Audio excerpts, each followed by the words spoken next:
It's ended the week optimistic we're going to see a rate cut next week after we got the key jobs report for August, the first one since President Trump fired the commissioner of the Bureau of Labor Statistics last month over questions over the accuracy of the data. Fewer jobs added in August than expected, only 22,000 versus the estimate of 75,000, and the unemployment rate now at its highest level since October of 2021. We also got revisions showing 21,000 fewer jobs created in June and July than previously reported. For more on this and what it means, I'm joined by Committee to Unleash Prosperity co-founder Steve Moore. Steve, it's great to see you. Talk to me about your thoughts on this jobs report. Pretty big miss on the estimate. Well, it sure was. But, you know, it's interesting from this report is how increasingly unreliable these jobs numbers are. And, you know, we talk, you and I and Maria talk about this every first Friday of every month. And we're seeing these gyrations in the numbers. And also, one of the things that hasn't been really widely reported is that there's two surveys. One survey had a big increase in jobs by, I don't remember the exact number, close to 300,000, whereas the one that's reported, the headline number was, 28,000. So we need to clean up these numbers, Cheryl, because we make so many economic decisions based on these jobs numbers. And I've been doing this for 35 years.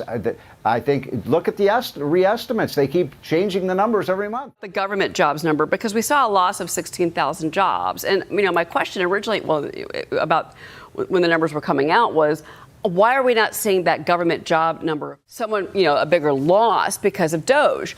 Someone made the point to me that between October and December of this year, you're going to see 100,000 jobs eliminated in the government number, because that's when the deferred resignation program actually, are going to resign, and then they become part of the unemployment picture.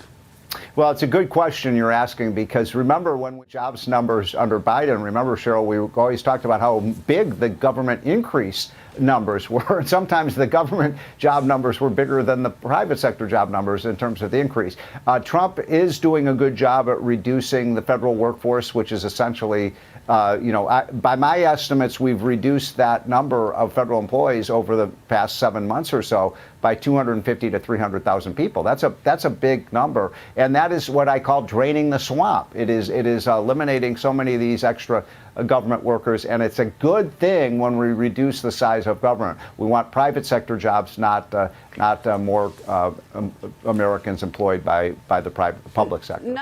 That we're going to see a quarter point for the September meeting. What about a half a point?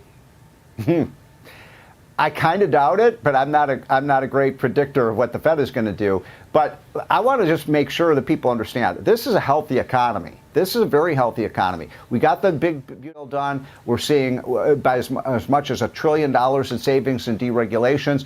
Cheryl, we're producing more oil and gas than any other time in American history, thanks to Trump's drill, baby, drill. We're reducing the size of government. I'm with Trump. I think I'm super bullish on the direction of the American economy, especially, Cheryl, when you take into account the fact that Trump is getting these commitments for hundreds of billions. He says trillions, but I think it's probably closer to hundreds and hundreds of billions of dollars coming to the United States. Those are all very positive signs. Yeah. Well, we saw trade uncertainty in the jobs reports, warning that deals are at risk as key parts of the tariff agenda are now going to go before the Supreme Court. Watch this. These deals are all done.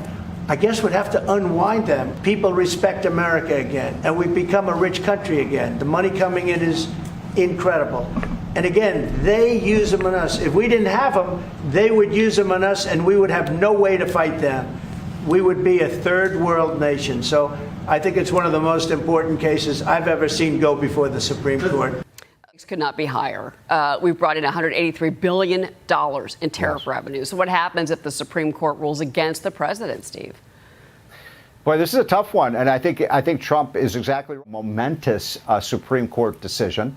The Constitution does say that all taxes start in the House of Representatives, and tariffs are taxes. The question is whether the president can use his power, Cheryl, to have these tariffs. I don't know how the Supreme Court is going to rule. I don't know how, if anyone really knows. But I think that if Trump loses in this case, then you're basically starting over. Then will these countries keep these commitments that they've made? So it'll cause a lot of havoc if Trump loses, it's a flip of a coin whether he's going to win or lose in the Supreme Court. And we're not going to, the administration responded, but we're not going to have an answer until after New Year's. So I agree with you. This could be. And by the way, that's terrible. Why should the Supreme Court wait so long? Given the importance of this decision to our economy, why can't the court convene and make a ruling on this? Because you're right, the longer they wait, the more uncertainty there is in the economy. Yeah, agreed. All right, Steve Moore, it's great to always see you, and thank you so much for weighing in. Thank you.